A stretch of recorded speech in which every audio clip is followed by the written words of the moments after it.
Welcome to Mariners Fan Central. My friends, faithful Mariners fans, the voice of truth about the M's is on the air. This is your go-to YouTube news channel, bringing you the most detailed and reliable insights on our team, with the seriousness and knowledge you deserve. Before we dive into what truly matters, the hope and uncertainty surrounding Eugenio Suarez in the postseason, I must make my usual but crucial appeal. If you are a Mariners faithful, one of those who buzzes with excitement at every Kirby strikeout and every Julio Rodriguez home run, subscribe to the channel now. This is the best and fastest way to receive the exclusive updates, the in-depth analysis, and all the behind-the-scenes content that only we can bring.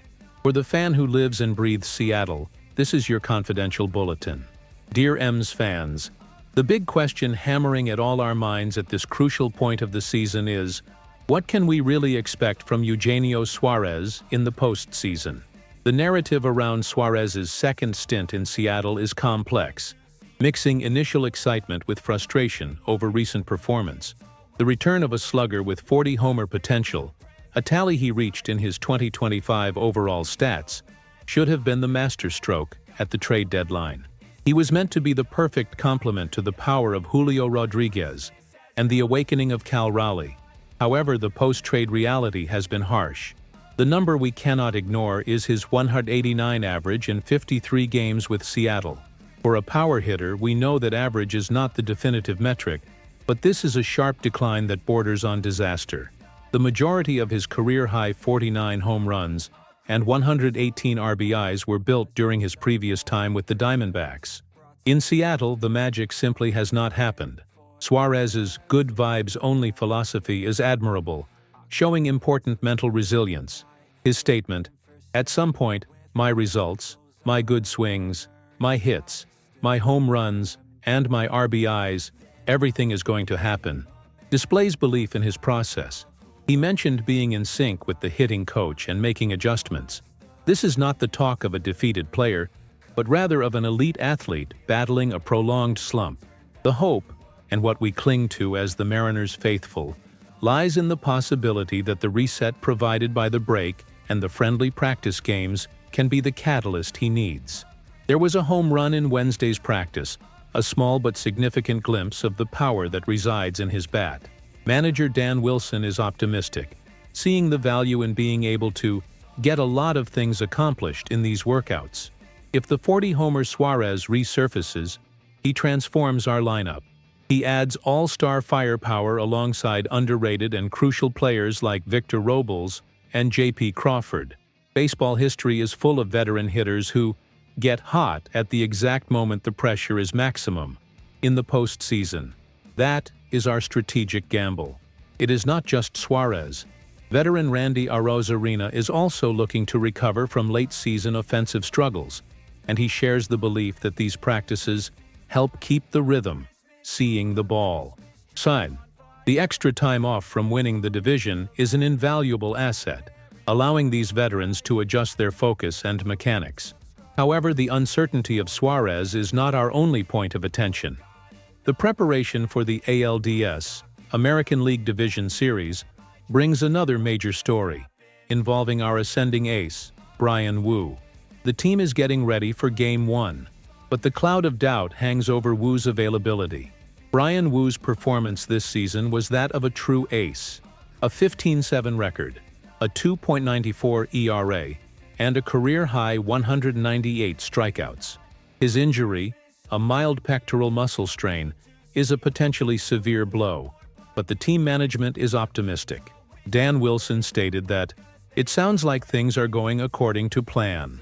The main takeaway is the timing. Woo will have his first bullpen session on Thursday. This suggests that availability for Game 1 is highly unlikely. The most realistic and strategically safest expectation is for him to be deployed in Game 3 of the ALDS. The team will not rush its top winner, not when the series is long and pitching depth is a crucial differentiator. The ideal rotation, featuring Woo, Luis Castillo, Logan Gilbert, and George Kirby, is World Series caliber. But if Woo needs to be rested, The Mariners have respectable options, which is a testament to intelligent roster construction. Bryce Miller, a competent right-handed pitcher, is ready to be substituted for a brief outing or to cover innings if needed. The beauty of having this week off, as Wilson pointed out, is the ability to take everything into consideration. This includes observing the opponents, Tigers or Guardians, and crucially, defining the playoff roster. Time is an ally, allowing the coaches to evaluate Woo's condition pitch by pitch, and at the same time, determine the best way to use Miller or other available arms. It is a strategic decision that weighs risk versus reward, and the professionalism in Wilson's approach is comforting. There will be no panic. The Mariners' postseason success may very well be defined by the rehabilitation of their power veterans and the health management of their ace pitcher. In Suarez's case, we are talking about a high-risk, high-reward. If he finds his timing at the right moment, he is a game-changer who transforms tight wins into decisive scores. The practices are the ultimate test. For Woo, patience is key. Losing Game 1 to have him 100% for Game 3 is the smart play. The rotation's depth allows for this caution, and that is what gives us confidence. M's fans, what do you think? Would you risk starting Suarez every game of the ALDS, hoping he gets hot? Or would you use him in strategic pinch-hit situations until he proves he is back? And about Woo, is the strategy of resting him for Game 3 the most sensible decision? Or is it too big a risk against playoff opponents? Leave your comments, and let's debate this elite baseball strategy. Don't miss a pitch of our continuous, serious, and passionate coverage. Like this video, comment your predictions, and most importantly, subscribe to the channel to be the first to know all the Seattle Mariners news. The season is now, and we are in this together.